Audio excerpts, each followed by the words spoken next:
Hello friends, welcome back to my channel JSSC वाला।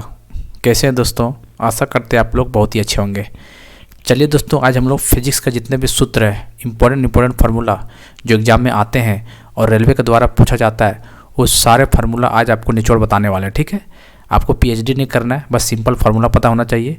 बस putting the value और solve formula use कीजिए और आंसर लाइए और तुरंत टिक लगा के आगे बढ़िए। ऐसा आपको एग्जाम में देखने को मिलेगा। रेलवे का कोई भी एग्जाम है, आप देखिएगा अभी NTPC आने वाला है, उसमें देखिएगा बहुत सारे क्वेश्चन आपको, मतलब जो क्वेश्चन फार्मूला बेसिस पे क्वेश्चन मिलेगा फिजिक्स में, वो यही जितना दे रहे हैं उसी में से रहेगा। ठीक है, आप अभी एग्जाम दिए होंगे, चाहे JEE का हो या फिर टेक्नीशियन या LP सब का एग्जाम दिए होंगे, आप देखे होंगे कि साइंस का जो फिजिक्स में जो फार्मूला का क्वेश्चन पूछा था, यही सब में पूछा हुआ है। ठीक है, तो इस पर जरूर देख लीजिएगा। 20 टोटल फार्मूला है, बस एक बार नज़र गड़ा के देख लेना, और कुछ नहीं है, एक बार देखना है ताकि एग्जाम में गलती ना कर पाए। ठीक है दोस्तों, तो मेरे से जितना लगा इंपॉर्टेंट सारा हम आपको करवा दे रहे हैं। ठीक है, चैनल को सब्सक्राइब कर दीजिएगा और नहीं किए होंगे तो शेयर भी दोस्तों के साथ कर दीजिएगा। चैनल को जितनी जल्दी हो सके प्रमोट करवाइए। ठीक है, बहुत इंपॉर्टेंट चैनल है आपके लिए एग्जाम पॉइंट ऑफ व्यू से, जनरल कंपटीशन खास करके। ठीक है, GK GS यहाँ पे करवाया जाता है। चलिए हम लोग जल्दी करेंगे, थोड़ा ज़्यादा समय ना लेते हुए, कम समय हम लोग काम करते हैं। Physics formulas for all exam के लिए जैसे पूछ देगा हीट, जैसे अभी लिखेंगे नहीं, ठीक है, क्योंकि बोर्ड अभी ख़राब है, तो 3 दिन के बाद सब बढ़िया हो जाएगा। ठीक है, बस आप सिर्फ समझिए। उष्मा बोले, देखिए पहला नंबर देखिए उष्मा। ठीक है, ये देखिए हीट जिसको बोलते हैं MC डेल्टा T बोलते हैं। ठीक है, ये मास, M मतलब मास, C मतलब स्पेसिफिक हीट जिसको बोलते हैं विशिष्ट उष्मा बोलते हैं, और डेल्टा T मतलब change in temperature. Simple they देगा, मास दे देगा, C दे देगा और टेम्परेचर का डिफरेंस दे देगा, बोलेगा हीट निकाल लेते हैं। यहाँ फॉर्मूला लगा के निकाल लेना है। ठीक है, क्वेश्चन आया हुआ यहाँ से। चलिए ये अभी देखिए सीरीज वाला क्वेश्चन आता है। सीरीज कनेक्शन में क्या होता है, रेजिस्टेंस प्रतिरोधों का जो श्रेणी क्रम होता है, रेजिस्टेंस का सम हो जाता है। ठीक है, सीरीज में। और पैरेलल में क्या होता है, 1/में होता है, 1/R1, 1/R2, 1/R3, ऐसे सिंपल दे देता है। ठीक है क्वेश्चन, तो थोड़ा सीरीज और पैरेलल में कन्फ्यूजन मत होइएगा, क्वेश्चन आता है यहाँ से। ठीक, चलिए अगला देखते हैं। जैसे पावर ऑफ लेंस पूछ देता है, तो पावर ऑफ लेंस कुछ नहीं, आपको सिंपल फोकल लेंथ दे देगा और बोल देगा बताइए इसका पावर ऑफ लेंस कितना है, लेंस की शक्ति कितना है, तो 1/फोकल लेंथ, 1/फोकल लेंथ बस। ठीक है, चलिए एक चीज़ यहाँ पे देखिए दोस्तों, देखिए मिरर फार्मूला और लेंस फार्मूला। देखिए दर्पण का सूत्र क्या होता है, 1/f, f मतलब फोकल लेंथ, 1/v मतलब v मतलब बताइए इमेज ऑब्जेक्ट देखो, ऑब्जेक्ट डिस्टेंस 1/u, u को बोलते हैं ऑब्जेक्ट डिस्टेंस और v को बोलते हैं इमेज डिस्टेंस। पता होगा आपको, ठीक है, ये सब नॉर्मल चीज़ें ये पता होगा, बस फार्मूला पता होना चाहिए। कहने का मतलब ये है दोस्तों, मिरर फार्मूला पूछेगा दर्पण सूत्र तो बीच में प्लस आता है, और लेंस पूछेगा तो बीच में माइनस आता है। ये छोटा मोटा बात है, लेकिन एग्जाम में गलती कर जाता है लोग, ध्यान रखिएगा। मिरर में बोलेगा तो M मतलब प्लस आता है, ठीक है, और लेंस वाला में माइनस आता है, याद रखिए। ठीक है, उसी तरह एक आता है मैग्नीफिकेशन, आवर्धक क्षमता बोलता है, तो LM देखिए, यहाँ देखिए लेंस है V/u और यहाँ मिरर है -V/u। देखिए यहाँ उल्टा होता है। देखिए मिरर फार्मूला क्या होता है, 1/f = 1/v + 1/u, उसी में मैग्नीफिकेशन में माइनस होता है, यहाँ देखिए -V/u। और या फिर आपको देख सकता है हाइट ऑफ ऑब्जेक्ट दे देगा या फिर हाइट ऑफ इमेज, दोनों दे देगा, बोलेगा मैग्नीफिकेशन ऑफ मिरर बताइए। तो याद रखिएगा यहाँ प्लस आता है मिरर फार्मूला में, और मैग्नीफिकेशन केस में माइनस हो जाता है, -V/u। और उसका उल्टा देखिए लेंस में क्या आता है, बीच में माइनस आता है, लेकिन मैग्नीफिकेशन ऑफ लेंस क्या होता है, V/u, ध्यान रखिएगा। ठीक है, और height of object, height of image दे सकता है, तो वहाँ से भी निकाल सकते हैं। इंपॉर्टेंट फार्मूला एग्जाम में आता है यहाँ से। ठीक है, ध्यान रखिएगा, प्लस माइनस का चक्कर और कुछ नहीं है। यदि प्लस माइनस गड़बड़ा दिए तो आपका नंबर खत्म हो जाएगा। ठीक है, और आप बहुत पीछे चल जाइएगा, बहुत ज़्यादा कंपटीशन है रेलवे में, NTPC में, ध्यान रखिएगा। ठीक है, उसी तरह देखिए टाइम ऑफ फ्लाइट, उड़ान काल टाइम पीरियड पता ही होगा आपको। ठीक है, 2u sin θ अपन g, सिंपल पता होना चाहिए फार्मूला। ठीक है, उसी तरह तीनों कन्फ्यूज मत होइएगा। ठीक है, टाइम पीरियड, ऊंचाई h और क्षैतिज परास मतलब रेंज, तीनों याद है। 2u sin θ अपन g, ये h u² sin² θ अपन 2g, और ये रेंज जो है u² sin 2 θ अपन g, ध्यान रखिएगा, u² sin² θ अपन 2g है h में, हाइट में, ऊंचाई में।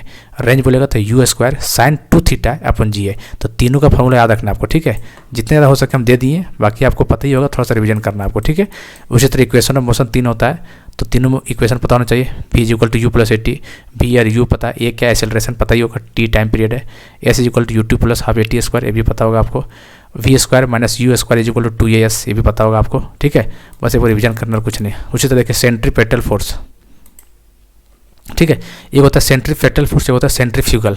देखिए होता है ना, सेंट्रीपेटल जो अंदर की ओर लगता है, ठीक है, और सेंट्रीफ्यूगल जो बाहर की ओर लगता है, आपको पता होना चाहिए। ठीक है, दोनों एक ही है लगभग।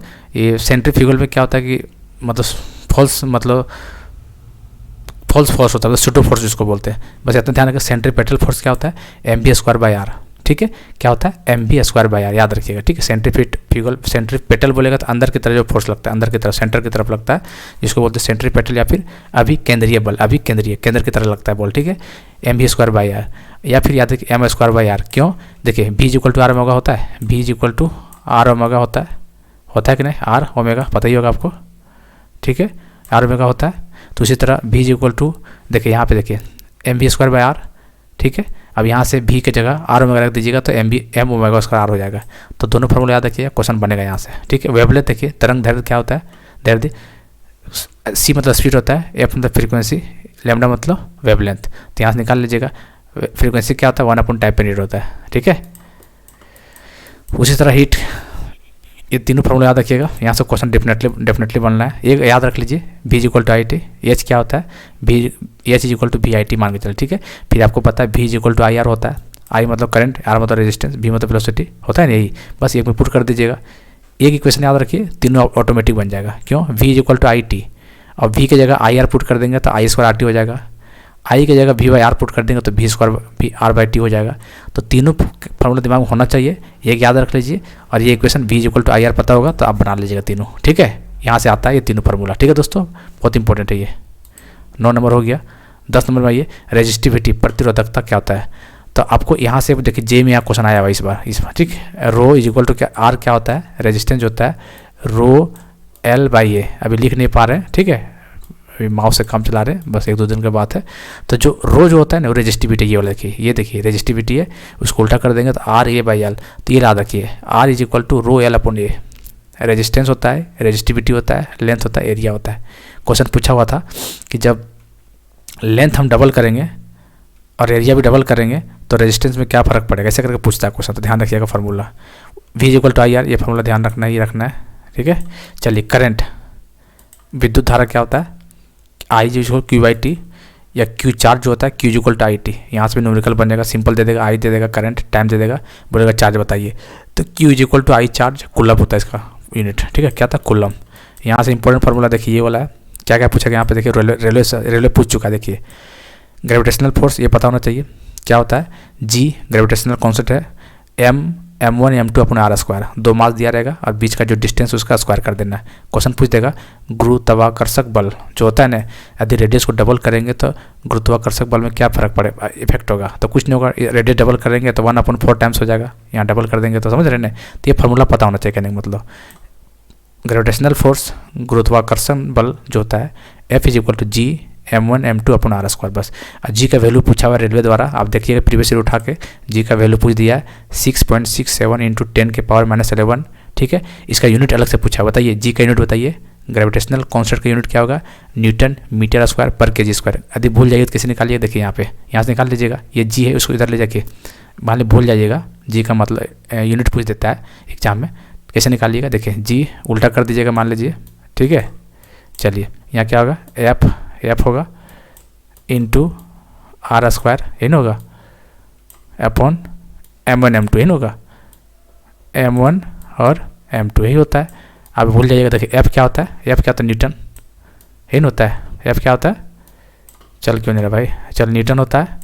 r² मतलब मीटर स्क्वायर, यही ना होता है, r² मतलब मीटर स्क्वायर, और नीचे क्या होगा, m1 m2 मतलब kg²। तो यही न्यूटन मीटर स्क्वायर पर kg²। ध्यान रखिएगा, यूनिट पूछता है। एक और क्वेश्चन पूछा हुआ रेलवे में कि जी का खोज किसने किया था, हेनरी कैवेंडिश ने किया था। ध्यान रखिएगा, कौन किया था। तो यहाँ से 3 प्रश्न पूछता है, ये फार्मूला याद रख लिया, जी का वैल्यू पूछ लिया, और इसका यूनिट पूछ लिया, और इसका कौन साइंटिस्ट का नाम पूछा, इंग्लिश साइंटिस्ट था हेनरी कैवेंडिश। तो 4 क्वेश्चन यहाँ से बनता है, आप देख लीजिएगा प्रीवियस ईयर उठा के यहाँ से। ठीक है, पता चलेगा आपको, यहाँ से 4 क्वेश्चन पूछता है। ठीक, चलिए, उसकी तरह देखिए, पलायन वेग, मिनिमम वेलोसिटी पता ही होगा आपको। ठीक है, एस्केप वेलोसिटी सिंपल आपको फार्मूला पता है, G mass of earth upon radius of earth whole square. ठीक है, उससे √2gre, ये भी पूछा हुआ है, आप देख लीजिएगा उठा के। ठीक है, आपको फार्मूला पता होना चाहिए, एस्केप वेलोसिटी, डेफिनेशन कोई नहीं पूछने वाला है, मिनिमम वेलोसिटी होता है जहाँ से उठा के फेंकते हैं गायब हो जाता है ऑब्जेक्ट। ठीक है, पता होना, आपको पता होगा शायद, तो चीज़ देख लीजिएगा, कोई दिक्कत नहीं। G mass of earth upon radius of earth का होल स्क्वायर अंडर रूट में आएगा, या फिर ये भी होगा 2g रेडियस ऑफ अर्थ। हाँ, एक और क्वेश्चन पूछा हुआ देखिए यहाँ पे, एस्केप वेलोसिटी जो पलायन वेग है अर्थ का कितना होता है, तो 11.2 किलोमीटर पर सेकंड। ध्यान रखिए, यूनिट ध्यान रखिएगा, ठीक है, किलोमीटर पर आवर नहीं है, किलोमीटर पर सेकंड। ध्यान रखिए, क्वेश्चन पूछा हुआ है यहाँ पे 11.2 किलोमीटर पर सेकंड, ये अर्थ का है। और मून का पूछ देगा तो बताइए 2.4 हो जाएगा, सिंपल, ठीक है, 2.4 हो जाएगा, पता होगा आपको मून में कितना होता है सो। चलिए 1/6 हो जाता है ना, तो वही 2.4 हो जाएगा। चलिए, time period of simple pendulum, सरल लोका का आवर्तक काल 2 पाई √L/g। यहाँ से भी क्वेश्चन पूछता है कि लेंथ को डबल कर देंगे, लेंथ 4 टाइम्स हो जाएगा तो टाइम पीरियड में क्या इफेक्ट होगा, यहाँ निकाल लीजिएगा, फार्मूला पता है तो कोई दिक्कत नहीं होगा यहाँ पे, ठीक है, कोई दिक्कत नहीं होने वाला है। टॉर्क बल आघूर्ण जो होता है, क्या होता है टॉर्क, क्या होता है फोर्स इंटू परपेंडिकुलर डिस्टेंस। क्या होता है, फोर्स को हम लोग परपेंडिकुलर डिस्टेंस से मल्टीप्लाई कर देंगे, वो टॉर्क हो जाएगा। उसी तरह सरफेस टेंशन आता है, ठीक है, पृष्ठ तनाव, force per unit length, simple they देगा, बताइए F दे देगा, L दे देगा, F दे देगा, L दे देगा। अब बोल देगा बताइए सरफेस टेंशन क्या होगा, पृष्ठ तनाव क्या होगा, तो फोर्स ऊपर लिखना है और नीचे L, तो F/L हो जाएगा आपको सरफेस टेंशन का फॉर्मूला, ठीक है। चलिए, पोटेंशियल एनर्जी से क्वेश्चन आता है जो कि आसान होता है, M दे देता है, G दे देता है, H दे देता है, सिंपल निकालना है, फार्मूला पे पुट कर देना है। उसी तरह काइनेटिक एनर्जी मतलब गति की ऊर्जा बोलेगा तो 1/2 mv², इंपॉर्टेंट है, आसान है लेकिन इंपॉर्टेंट है, ठीक है। Power, work per unit time मतलब कार्य अपन समय, पावर शक्ति जिसको वाट होता है यूनिट, ठीक है। वर्क क्या होता है, फोर्स इंटू विस्थापन डिस्टेंस, F = m है, यहाँ से क्वेश्चन बना हुआ है, द्रव्यमान इंटू त्वरण, ठीक है। मोमेंटम क्या होता है दोस्तों, मोमेंटम बताइए, मास इंटू वेलोसिटी, वेलोसिटी को वेग बोलते हैं। इम्पल्स क्या होता है, फोर्स इंटू टाइम, फार्मूला है ये, वेलोसिटी विस्थापन अपन समय, और एक्सेलरेशन क्या होता है v/t, ठीक है, ठीक है। तो वेग में परिवर्तन अपन समय होता है एक्सेलरेशन। तो ये जितना फार्मूला लगा दोस्तों फिजिक्स का, ये आपको हम करवा दिए, एक बार देख लेना है, और आपको अच्छे से एग्जाम से पहले जाना देख के इसको, क्योंकि यहाँ से क्वेश्चन बनता है, ठीक है। फिजिक्स से इससे बाहर फार्मूला नहीं पूछता है, न्यूमेरिकल पूछेगा 1-2 आपको, आप समझ जाइएगा इसी में से फार्मूला फंसना है आपका, ठीक है। चलिए, इस PDF आपको ग्रुप में मिल जाएगा, पेड ग्रुप में। अभी तक पेड ग्रुप में नहीं जुड़े हैं तो जुड़िए, अभी मात्र 200 फीस है, ठीक है। NTPC जितने भी छात्र तैयारी कर रहे हैं, जो नौकरी लेना चाह रहे हैं, वो ग्रुप में जुड़िए। ये नंबर है 8968765101, ठीक है। इस नंबर, यही व्हाट्सअप नंबर है, यही फ़ोनपे नंबर है, यही गूगल पे नंबर है। इस नंबर पे मतलब पेमेंट करके स्क्रीनशॉट भेजना व्हाट्सअप में, आपको ग्रुप में ऐड कर लिया जाएगा और सारा PDF फॉर्म मिल जाएगा। एग्जाम तक आपको जितना भी PDF है, टारगेट रहेगा आपको NTPC में, CBT 1 में टारगेट, GK GS में 40 में से 35+ टारगेट रहेगा, ठीक है। और आसानी से आ भी जाएगा, क्योंकि स्मार्ट तरीका से पढ़ाई कीजिएगा ना तो नंबर ऑटोमेटिक आ जाएगा, ठीक है। पढ़ाई तो बहुत कोई कर रहे हैं, करोड़ों में लोग फॉर्म भरते हैं और लाखों में लोग एग्जाम देते हैं, लेकिन सिलेक्शन किसी का मतलब सेलेक्टेड लोग का होता है। क्यों होता है, क्योंकि स्मार्ट तरीका से पढ़ाई करता है, ठीक है। अपना मेहनत और जो दे रहे हैं उसको लीजिए। एक एक चीज़ आपको बता रहे हैं, GK GS में इतना फास्ट करवा देंगे कि आपको एग्जाम में देखते साथ मारिएगा, लगेगा अरे ये तो पढ़ा हुआ है, ऐसा लगेगा आपको, ठीक है। तो ध्यान रखिएगा, मात्र अभी 200 रुपये फीस है, आगे हो सके बढ़ जाएगा, इसलिए 15 जनवरी तक जिनको भी लेना है पेड करके स्क्रीनशॉट भेजना है आपको ग्रुप में ऐड कर लिया जाएगा, ठीक है। और जितना भी PDF है आपको लिखना नहीं पड़ेगा, सारा चीज़ ग्रुप में मिलेगा, ठीक है। वीडियो नहीं भी बना पाएंगे, इंपॉर्टेंट कुछ PDF होगा, सारा ग्रुप में मिलेगा। एग्जाम तक जुड़े रहना वहाँ पे, तो जुड़ सकते हैं, लेट मत कीजिए, ठीक है दोस्तों। चलिए, तो ये जितना भी फार्मूला था फिजिक्स का सब यहाँ बता दिए, बाकी छूटा होगा 1-2 तो आगे हम करवा देंगे, इससे ज़्यादा बाहर नहीं आने वाला है, जो था इंपॉर्टेंट दे दिए आपको, ठीक है दोस्तों। चलिए, फिर मिलते हैं अगले वीडियो में, तब तक के लिए जय हिंद, जय भारत।